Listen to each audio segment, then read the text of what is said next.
28 জুলাই ঢাকায় কলে গণবিস্ফোরণ হয়েছে। কত মানুষ হয়েছে সেটার হিসাব করা কঠিন, তবে ওই সময়ের গুগল ম্যাপ দেখলে দেখা যায় কাকরাইল মসজিদ থেকে আরামবাগ বাস কাউন্টার পর্যন্ত প্রায় 2.5 কিলোমিটার রাস্তা ব্লকড। ওই জায়গার একটা গুগল ম্যাপের ছবি আর্টিফিশিয়াল ইন্টেলিজেন্স দিয়ে অ্যানালাইসিস করে দেখা যাচ্ছে ওই রাস্তায় 6 থেকে 7.5 লাখ মানুষ ছিল। আমি দেখাই দিই কিভাবে হিসাবটা করতে হয়। আপনি এই সাইটে যাবেন, তারপরে যেই জায়গাটার মানুষ কত বের করতে চান সেই জায়গাটা হাইলাইট করে দেবেন। জনসভা হইলে নিচের বাটনটা কম্প্যাক্ট মোডে দেবেন, এক্স্যাক্টলি আপনাকে মানুষের সংখ্যা বলে দেবে। এইবার আমার ক্ষুদ্র ভ্রাতা আর ভগিনীদের কাজ দেই, কাউয়া কাদেরের শান্তি সমাবেশে কত লোক হয়েছিল। অবশ্যই হিসাবটা করা মুশকিল, কারণ কাউয়া কাদেরের বক্তৃতা শুরু করার আগেই সাথে সাথে এই শান্তি সমাবেশে ভাড়া করে আনা লোক মারছে দৌড়। এই যে দেখেন,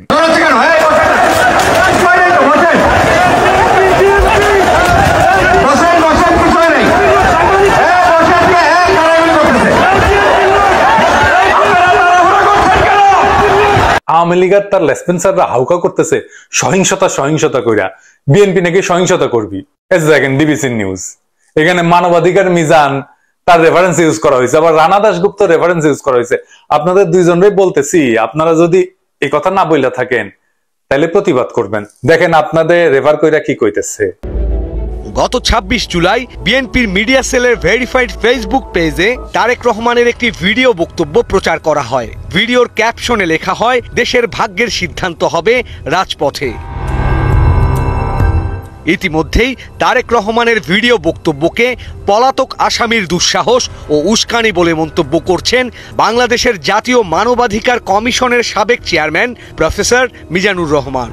তিনি বলেন, বিচার এড়াতে তারেক বছরের পর বছর ধরে লন্ডনে পলাতক জীবন কাটাচ্ছেন। লন্ডনে বসে এমন উস্কানিমূলক বক্তব্য দেওয়ার বিষয়ে ব্রিটিশ সরকারের পদক্ষেপ দাবি করেন তিনি।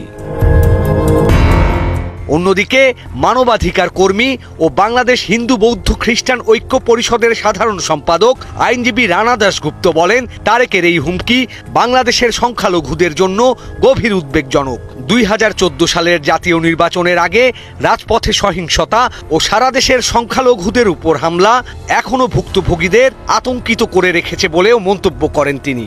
আচ্ছা, আওয়ামী লীগ তোর দল যে শান্তি সমাবেশের নামে অস্ত্র নিয়ে যায়, সেই অস্ত্র নিয়ে 2 গ্রুপে মাইটপিট করে, এটা কি অস্ত্র আনছিল শান্তি সমাবেশের নামে? বিএনপি কত সহিংসতা করেছে, 2-1 জায়গায় আঘাত আসলে পাল্টা আঘাত করেছে, ওই মিচ্ছিয়ানা স্যাম্পল দেখাইছে, এতেই কাপড় নষ্ট করে ফেলেছু। আর এই মারপিটের নির্দেশ কই থেকে আসে? এই যে দেখেন কারাল রানী কি করছে, তার কাছ থেকে আসে। এবার যে হাত দিয়ে মারতে আসবে সেই হাত ভেঙে দিতে হবে। কথায় কথা অন্য দেশের কাছে ধর্ণা দিয়ে, হ্যাঁ একবার ধর্ণা দিয়ে তারা সফল হয়েছিল 2001-এ, এখনো ভাবছে যে সেটাই পারবে। ওইটা মানে একটা কথা আছে না, ভোটে ডালে ভোটে না,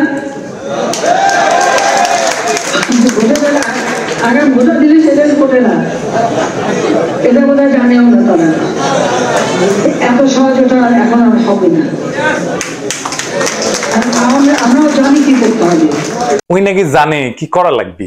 শুনেছেন তো, আবার শুনেন। এবার যে হাত দিয়ে মারতে আসবে সেই হাত ভেঙে দিতে হবে। আজ তো গুন্ডা, ঠোলা, মামলা, বুলেট, গুম, খুন, জেলখানা, ওটা তোমার বাপও করছিল। মুরব্বীরা জানে, আওয়াজ নিছে, কারাল রানী আওয়াজ নিছে। আমরা আছি কেমনে তোমার স্বাদের ক্ষমতা জয় বাংলা হওয়ার পরে তোমার হাঁটুরে মাইক থেকে রক্ষা করবো, আর তুমি আছো আওয়াজ নিয়া নিজে মরিছো মরো। দলের লোকগুলাকে বিপদে ঠেলো কেন? কাউরে তো নিয়া ভাগবা না, একাই ভাগবা। সবসময় তো একাই ভাগিছো, আবার একাই ভাগবা। যাদের ফেলাই রেখা ভাগবা, আমরা আছি তাকে চিন্তা নিয়া। যাই হোক, এই সমাবেশে 7.5 লাখ লোক তো কিছু না, এটা স্যাম্পল দেখাইছে পাবলিকে। রাস্তায় রাস্তায় চেকপোস্ট, গাড়ি আটকায় দেওয়া, ইন্টারনেটের কানেকশন বন্ধ করে দেওয়া থেকে শুরু কইরা রাস্তায় রাস্তায় মোবাইল ফোনের গ্যালারি চেক করেছিল। এই যে দেখেন,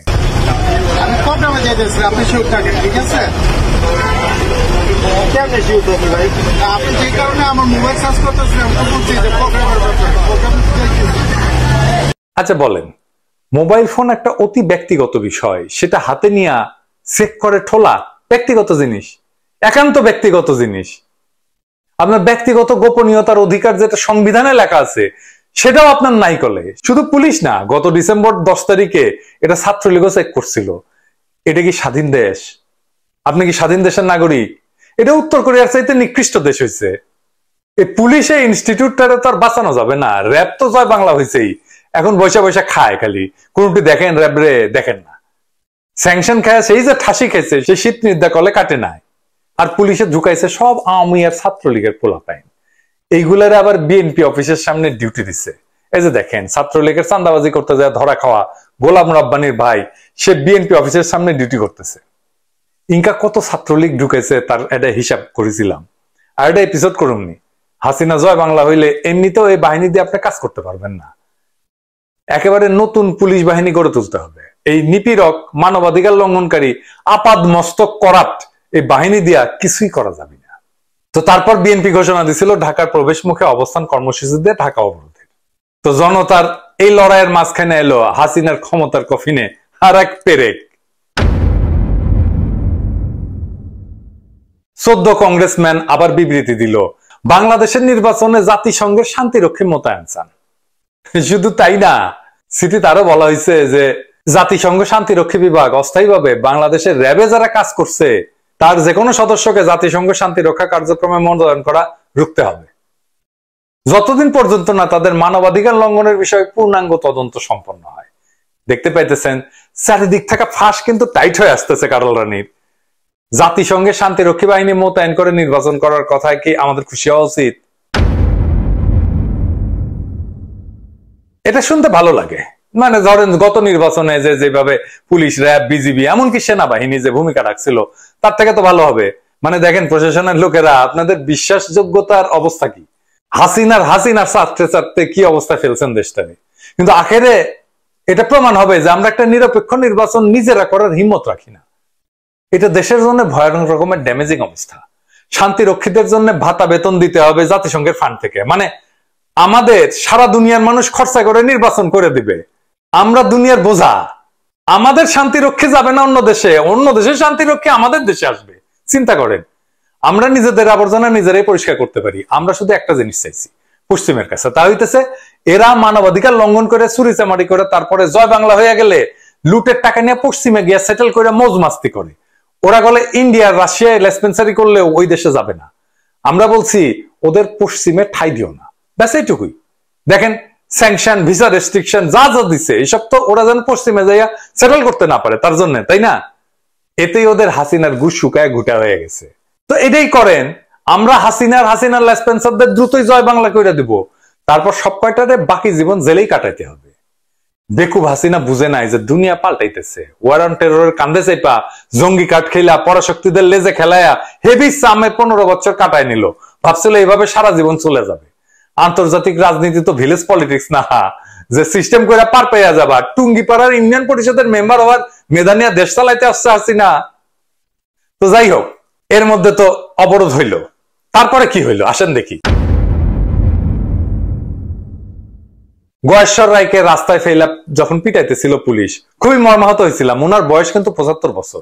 যে ঠোলাগুলো পিটাইতেছিল তারা কেমনে পারলো ওই কাম করতে? যাই হোক, এগুলো কয়া লাভ নাই। তারপর আমরা দেখলাম গয়েশ্বরদা মেলা কিছু খাচ্ছেন। এই ছবিগুলো গোয়েন্দা ঠোলা সর্দার হারুন ভাইরাল করেছে। কেউ কেউ হাউকাউ শুরু করলো যে ডিবি হারুনের আপ্যায়ন কেন গয়েশ্বরদা নিল। শুধু তাই না, আমানুল্লাহ আমানকেও হাসপাতালে ফলমূল পাঠাইছেন হে কাটল রানী। ৭৪-এ যখন দুর্ভিক্ষ চলছিল তখন মৌলানা ভাসানী একটা ভুকা মিছিল নিয়ে গণভবনে যাইছিল। তখন গণভবন করেছিল রমনার পার্কের ওইখানে। তো ভুকা মিছিলে স্লোগান দিতেছে কেউ খাবে আর কেউ খাবে না, তা হবে না, তা হবে না। তো তাজউদ্দিন আর সৈয়দ নজরুল ইসলাম খুব খাতির করে মৌলানা ভাসানীর ভিতরে নিয়ে গেল। তারপর স্যান্ডউইচ আর পেঁপে কাইটা খাওয়াইছিল। হ্যাঁ, তো মৌলানা ভাসানী কিন্তু খাইতে খুব পছন্দ করতেন। তো যাই হোক, তারপরে সেই ছবি ছাপাইলো পত্রিকায়। আর সবাই রে হ্যাঁ করে কইলো আওয়ামী লীগের লেসপেন্সাররা দেখিছো তোমাদের নেতা ভুকা মিছিল নিয়ে আইসা পেট পুরে খায়া গেল। পাবলিকে খুবই কষ্ট পাইছিল এই ঘটনায়। যাই হোক, একই ঘটনা ঘটাইলো হাসিনা। এইবার পলিটিক্যাল লিডার বা আওয়ামী লীগের নেতারা এই কাম করে নাই, কারণ আওয়ামী লীগ তো নাই, দল হিসাবে তো নাই, তাই না? কাম করলো ঠোলা লীগের নেতা। তার মানে বুঝছেন তো, আওয়ামী লীগ দলটা পুরাই ঠোলা নির্ভর। ছোট লেকামি আওয়ামী লীগের রক্তে, এরা খাওয়াইয়া ছোট লেকামি করবেই। 1974-এ ভাসানীকে খাওয়াইয়া বেইজ্জত করার 1 বছরও লাগে নাই। শেখ মুজিব, তাজউদ্দিন আর সৈয়দ নজরুল 3 জনই জয় বাংলা হয়ে গেছিল। তাজউদ্দিনের আমরা ভদ্র পলিটিশিয়ান বইলা জানি, কিন্তু ফাইজলামো করার ক্ষেত্রে কিন্তু তিনিও পিছিয়ে ছিলেন না। আওয়ামী লীগ তো হাজার হইলেও, তাই না? খাইসলত তো ধুইলেও যায় না। যতই ভদ্র হোক, ভদ্র আওয়ামী লীগও তো ইনকাই হবি। তবে এই খাওয়া কিন্তু মোটেও লজ্জার না, বেইজ্জত হওয়ারও না। পুলিশ পিটায় তারপর ভিকটিমকে খাওয়ানোর আসলে কি সিগনিফাই করে, আমি এটা নিয়ে অনেকদিন ভাবছি। কারণ আমার একই ধরনের ব্যক্তিগত অভিজ্ঞতা আছে এটা নিয়ে। 1990-এর 20 নভেম্বর আমি তখন রাজশাহী মেডিকেল কলেজের 5th ইয়ারের ছাত্র, আমরা এরশাদ বিরোধী আন্দোলন করতেছি। এই ছবিটা 21 নভেম্বর 1990-এর দিবাগত রাতে তোলা। আগের দিন বেলা 1টার দিকে, মানে 20 নভেম্বর বেলা 1টার দিকে রাজশাহী মেডিকেল কলেজের পিছনে গ্রেটার রোডে পুলিশ আর জাতীয় পার্টির সাথে ছাত্র জনতার সংঘর্ষের সময় জাতীয় পার্টির ছোড়াগুলিতে আমার পাশে থাকা স্কুলের ছাত্র জিয়াবুল গুলিবিদ্ধ হয় মাথায় এবং রাস্তা পইরা যায়। তখন আহত জিয়াবুলকে তুলতে গিয়া পুলিশের হাতে আমি ধরা পড়ি। পুলিশ আর জাতীয় পার্টি আমার 2 পায়ের হাঁটু থেতলায় দেয়, বাম হাত ভেঙে দেয়, আমি অজ্ঞান হয়ে গেছিলাম। কতক্ষণ জানি না, পরে জানছি যে মেডিকেল কলেজ অগ্নিগর্ভ হয়ে উঠছিল। মানে শুধু ডাক্তার ছাত্ররাই না, মেডিকেল কলেজের শিক্ষকেরা পর্যন্ত রাস্তায় নেমে আসছিল মিছিল নিয়ে, আমার অ্যারেস্ট করছে সেই জন্য। তো আমার নিয়ে কি করবে, থানায় নিবে নাকি সাইরা দিবে বুঝতে পারতেছিল না পুলিশ। সাইরা কেন দেয় না পরে সেটা বুঝছি, কারণ আমারে ওই জিয়াবুল হত্যা মামলার প্রধান আসামি বানাইছিল পুলিশ। তো যাই হোক, ওই সংঘাত এতই তীব্র ছিল যে রাজশাহী শহরের পুলিশ সুপার নিজে ওই স্পটে হেলমেট পইরা পুলিশের নেতৃত্ব দিতেছিল। আমার পুলিশ সুপার নিজে গাড়িতে কইরা তার অফিসে নিয়ে যায়। তো আমার শরীর রক্তাক্ত, নিজের শরীরের রক্ত তো আছে, জিয়াবুলের রক্ত লাগছিল মনে হয় কিছু। তো ওই যে একটা গান আছে না, তোমার কোন কোন জায়গায় ব্যথা গো বান্ধবী ললিতা, ওর মতো আমার কোন জায়গায় যে ব্যথা নাই শরীরে তাই বুঝেছিলাম না। এর মধ্যে দিকে হাসিব ভাই উনি আসছেন, তো মানে ডাক্তার হাসিব আমাদের মেডিকেলেরই সিনিয়র ভাই, আমারে খুবই স্নেহ করতেন। বিএনপি করতেন, উনি ছাত্রদল করতেন, পরে বিএনপি করতেন আর কি। তো সেই সময় তিনি পুলিশ হাসপাতালে মেডিকেল অফিসার ছিলেন, আমাদের কয়েক বছরের সিনিয়র। তো উনি ড্রেসিং এর জিনিসপত্র নিয়ে দেখি হনহন করে ঢুকে পড়ছেন। হ্যাঁ, তারপর আমার যেটুকু চিকিৎসা দেওয়া দরকার সেটা দিলেন খুব যত্ন কইরা। ব্যথার ইনজেকশন দিলেন, অ্যান্টিবায়োটিক ইনজেকশন দিলেন, তারপরে টিটেনাস টক্সয়েড দিলেন। ছবিতে আমার হাতের যে কাজটা দেখিচ্ছেন না, ওটা উনি লাগাইছিলেন। তো এর মধ্যে দেখি আমার মেডিকেলের প্রিন্সিপাল স্যার আইসা হাজির। এসপি সাহেব কয়, স্যার আপনি কেন জানো ওরে আমরা ছেড়ে দিতেছি। তো স্যার তো হামাও করে কান্দা দিচ্ছেন আমার এই অবস্থা দেখা। তিনি কয়, উনি আনোয়ার স্যার, উনি একজন বিখ্যাত আই স্পেশালিস্ট ছিলেন। আমি জানি না স্যার বাইচে আছেন কিনা, আমার সালাম থাকবে স্যারের জন্য, আমার শ্রদ্ধা থাকবে সবসময়। উনি কয়, আমার পোলাটার এইভাবে মারিছেন, আমি ওকে না নিয়ে যাবো না। তো ব্যথার ওষুধ কোনো ব্যথাই কিন্তু কমাইতেছে না, আমি তো আমার ব্যথায় কাতরাইতেছি। হাসিব ভাইকে বললাম, হাসিব ভাই ব্যথা তো সহ্য হইতেছে না। তো হাসিব ভাই মরফিন ইনজেকশন দিলেন, আর পুলিশ সুপারলে বললেন ওরা তাড়াতাড়ি হাসপাতালে পাঠান। তো পুলিশ সুপার তো বাটে পড়ছে, আমারে তো খুনের মামলার আসামি ঠিক করা হইতেছে, আবার এত মার খাইছি যে আমার এইভাবে এখানে রাখাও ঠিক না, মুশকিল। তো মরফিন পাই আমার ব্যথা বুতা গেল গা, তো আর পাইলো ক্ষুধা। সেই সময় আল্লাহর কি কাম, পুলিশ সুপার কয় দুপুরে তো খান নাই, খাইবেন? তো আমি কইলাম যে হ্যাঁ কামু। তো উনি নিজের টিফিন ক্যারিয়ার নিজে খুইলে আমারে খাওয়াইলেন। মুরগির মাংস টাংস ছিল, তো ভালোই রান্না টান্না ছিল আর কি। তো উনি কেন খাওয়াইছিলেন, উনি আমারে ধৈর্য আনা মাইট দেওয়া এবং তারপরে আমার নামে মামলা দেওয়াটা তো মানতে পারতেছিলেন না। কারণ যাই হোক, আমি তো জিয়াবুলের মারি নাই, সে তো সবার সামনে পুলিশ বা জাতীয় পার্টির গুলিতে মারা গেছে প্রকাশ্য দিবালোকে। এই ধরনের সময়গুলোতে পুলিশ পাজল হয়ে যায়, সে তার অ্যাকশনকে জাস্টিফাই করতে পারে না। তার অ্যাকশনকে জাস্টিফাই করতে পারে না জন্য ভিকটিমের পার্সোনাল স্ফেয়ারে সে অ্যাপিল করে, বুঝছেন তো? দেখেন, এটা হইতেই পারে যে রাজশাহী পুলিশ সুপার একজন হৃদয়বান মানুষ ছিলেন, হইতেই পারে। কিন্তু এটাও সত্য যে আমার নামে তো উনি মামলা দিছিলেন, তাই না? দিছিলেন, কিন্তু শেষ পর্যন্ত মামলা দিছিলেন। হারুন শুধু না, পুলিশের পুরা বাহিনী আছে এখন ডিলেমায়, এইরকম ডিলেমায়। পুলিশ বাহিনী আর জাস্টিফিকেশন খুঁজে পাইতেছে না যে তার এই বর্বরতা সে কেন করবে বা কেন করতেছে। এইটা হাসিনার বিজয় না, এইটা হাসিনা বাহিনী তার শাসনের যে মূল খুঁটি সেটার পরাজয়, সেটা ভাঙন ধরেছে, তার প্রমাণ অন্ধকার কালে কাটিচ্ছে। রাজপথে বিএনপির নেতাকর্মীরা যে বিরচিত লড়াই করছে তা দেশবাসীকে অনুপ্রাণিত করেছে। ঢাকার মানুষ দলে দলে নাইমা আসলে লড়াইটা সহজ হইতো, বিজয় দ্রুত হইতো। ভিতরা তো কখনোই পথে নামে না, তবে আমার ধারণা সাহসী ঢাকার তরুণ যুবকেরা দ্রুতই পথে নামে আসবে।